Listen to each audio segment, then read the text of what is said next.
In terms of the projects, maybe at a high level, I'll break it up this way. One of them is what I'll call regenerative medicine or tissue engineering. We've been working on ways of taking plastics and cells and combining them to make new skin. Actually, we're even now in clinical trials to help patients who have damaged spinal cords walk. We're working on helping new hearing approaches and things like that. So that's one area.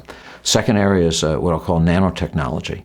And there we've been designing new nanoparticles that could take old drugs to, say, cancer cells and things like that, and newer drugs, like drugs that can shut off genes or turn on genes to hopefully any cell in the body. And so that's also been an exciting area of work.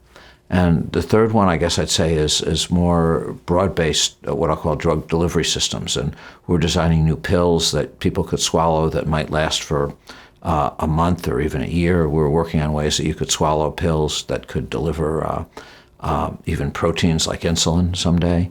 And we're also even working on implantable microchips that you can do, sort of press a button and you can control the delivery. Someday, hopefully, there'll be sensors built into these chips that can sense signals in the human body and tell the system how much to deliver.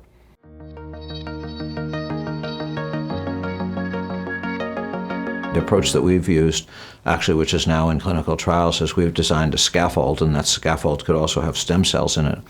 And what's done now, I mean, there have been 9 patients treated so far, but the initial results have been extremely encouraging.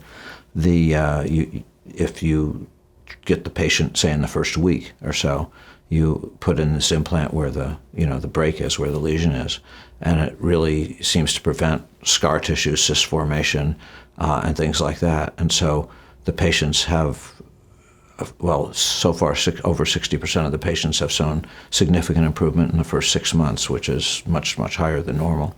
I think if you go much later, then you'll probably have to do things, like say more than a week of injury, then I think it's probably going to be even harder. But the intent is to use these kinds of approaches, maybe coupled with other things, to someday help patients like that as well.